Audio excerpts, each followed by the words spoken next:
Eu nunca imaginei que ia escrever sobre isso. Não por vergonha, mas porque algumas coisas doem tanto que a gente prefere guardar só pra gente.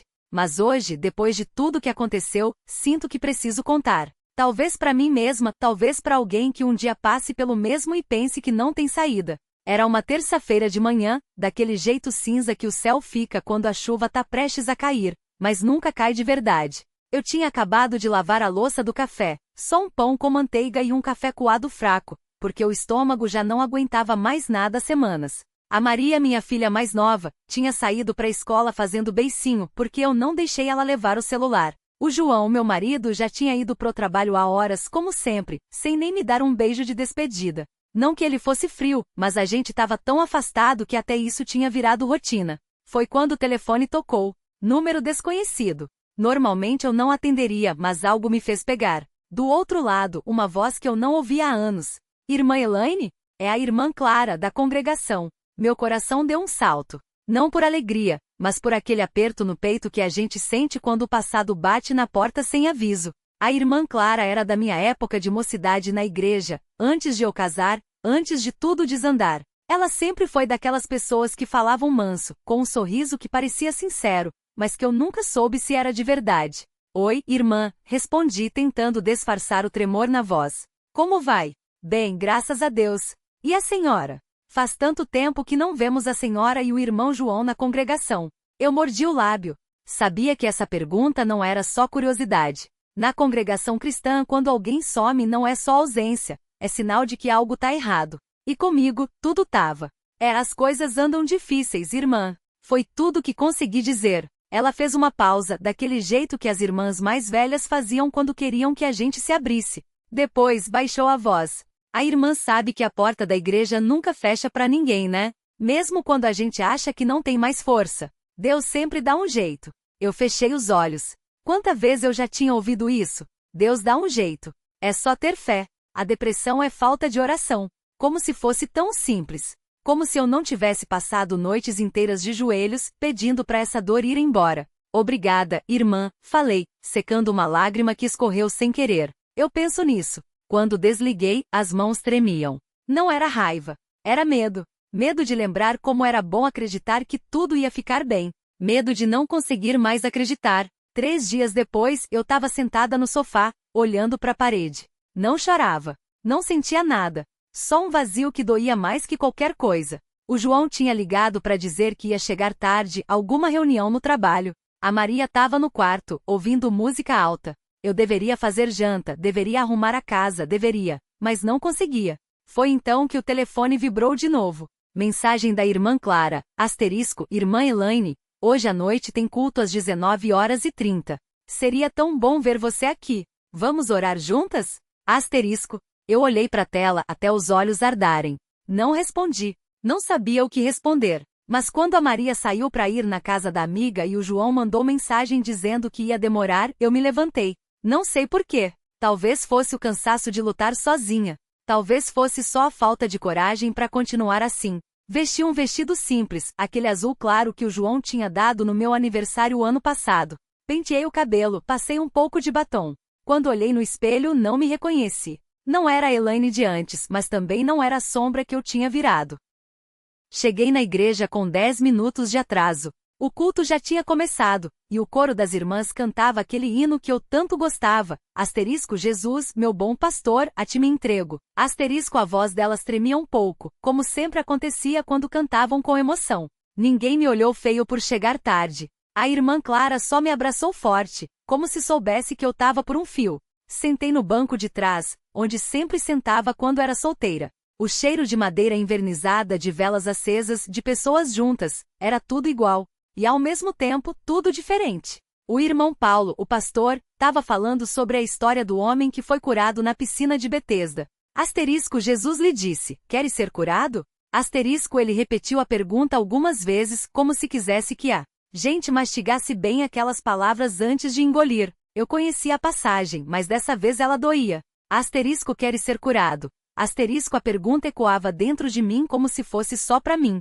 O irmão Paulo olhou na minha direção por um segundo. Não demorou, mas foi o suficiente para eu baixar os olhos. Não queria que ninguém visse o que estava pensando. porque a resposta não era tão simples quanto um sim ou não. Claro que eu queria.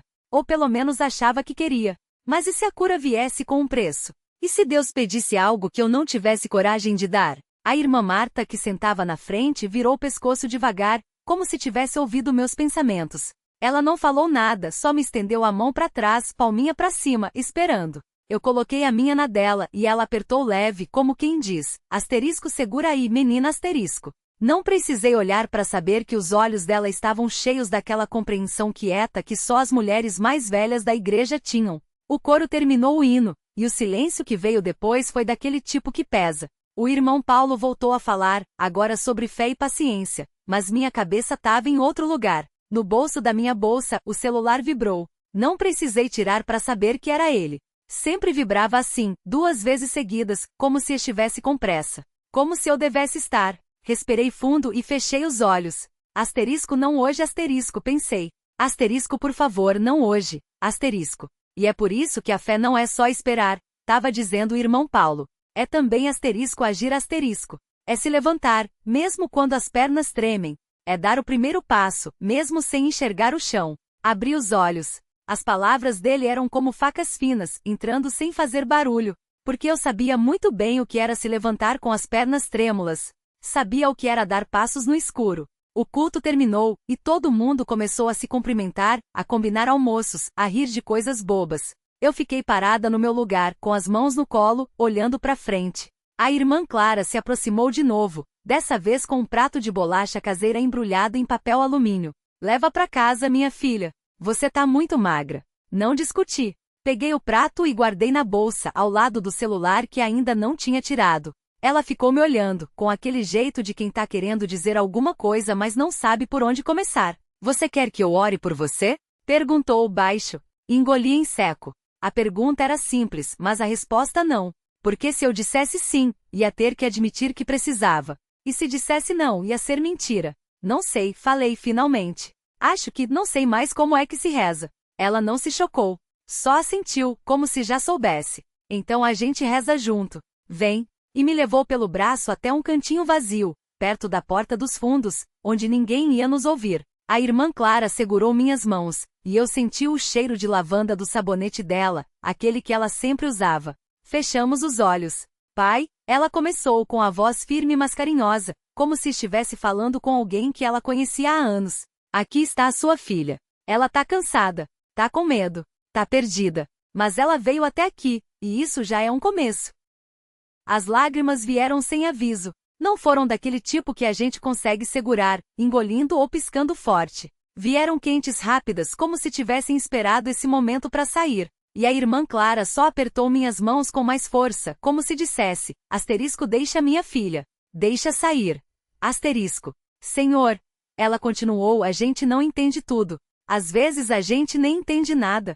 Mas a gente confia em você. Mesmo quando a fé é pequena como um grão de mostarda.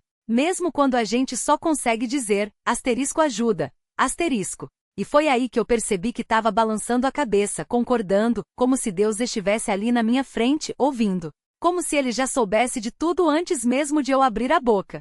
Amém. A irmã Clara terminou, e eu repeti, num sussurro. Quando abri os olhos, o mundo estava borrado. Mas não do jeito de antes. Era como se alguém tivesse limpado um vidro embaçado, e agora eu conseguisse enxergar as coisas de novo. Não tudo, não de uma vez, mas um pouquinho.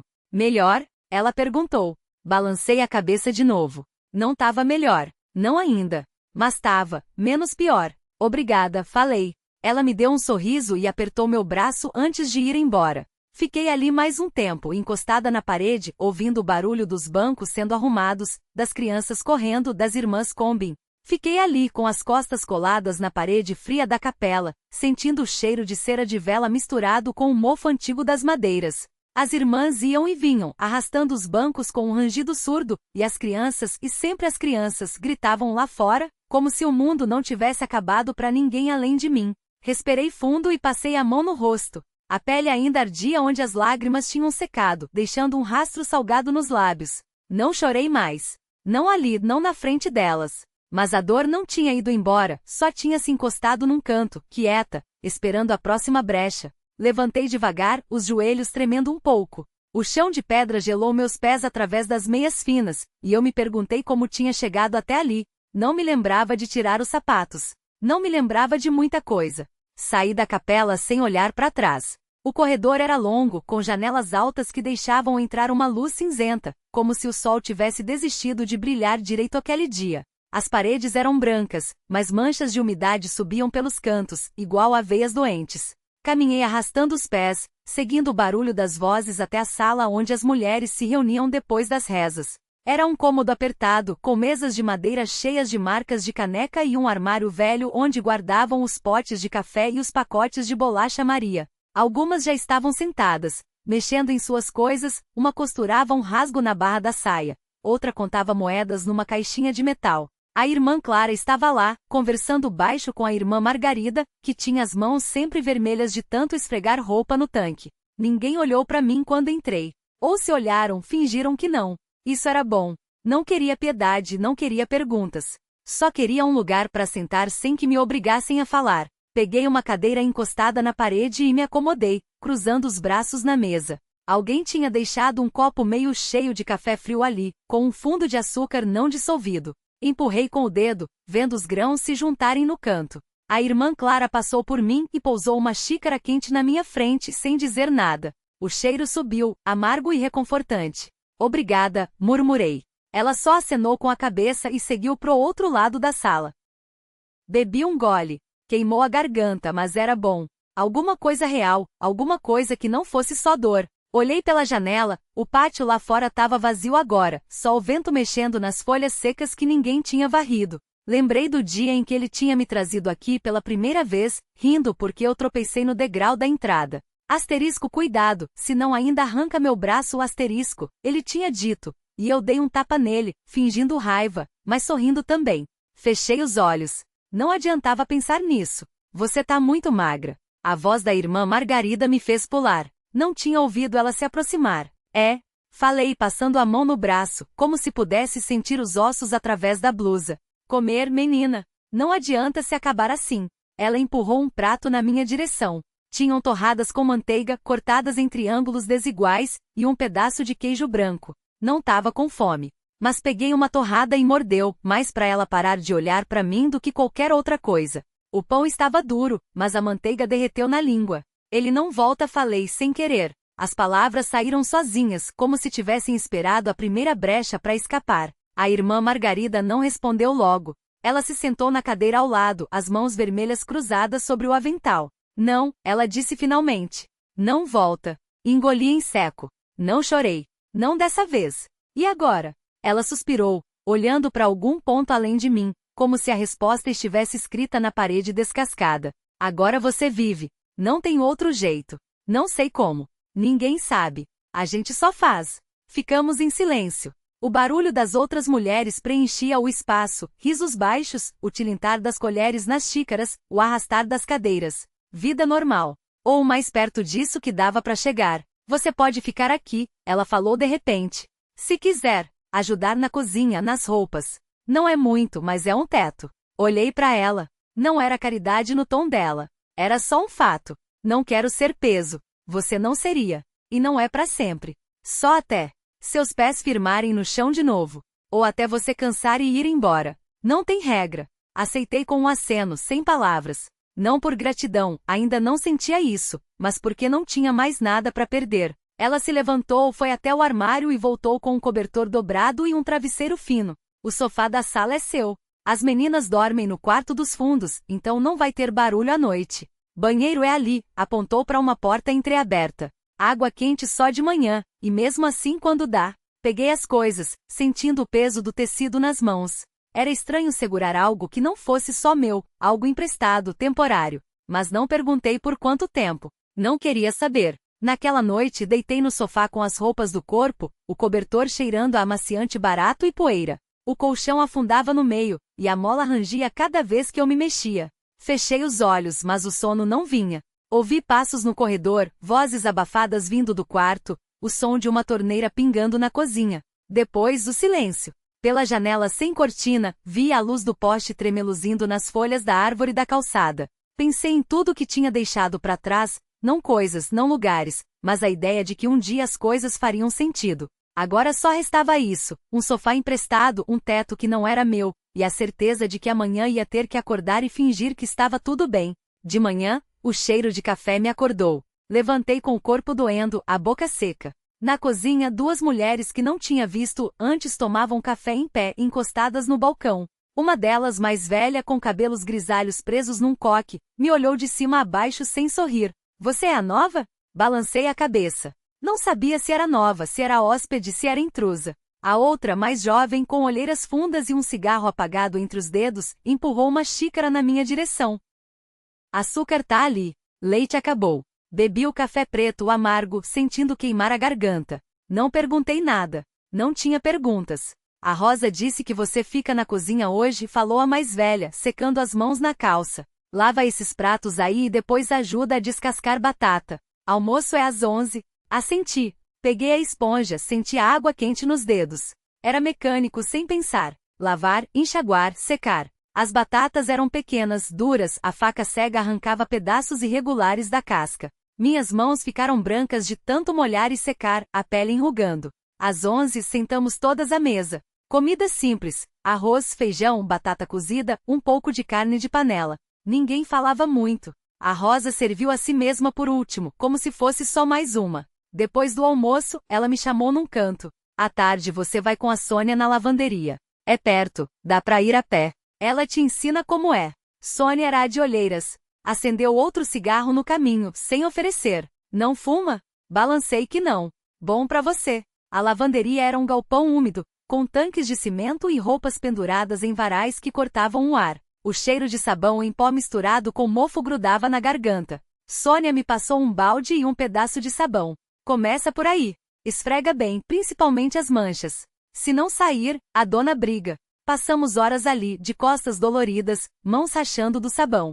Às vezes, Sônia soltava um palavrão baixo quando uma peça teimava em não soltar a sujeira. Eu só esfregava. Quando voltamos, já era noite de novo. O sofá me esperava, o mesmo cobertor, a mesma mola rangendo. Dessa vez, dormi sem pensar. Ou talvez tenha pensado, mas não me importei o suficiente para lembrar. Os dias foram passando assim. Não eram iguais, mas se pareciam. O cheiro do café de manhã, as batatas, a lavanderia, o silêncio à mesa.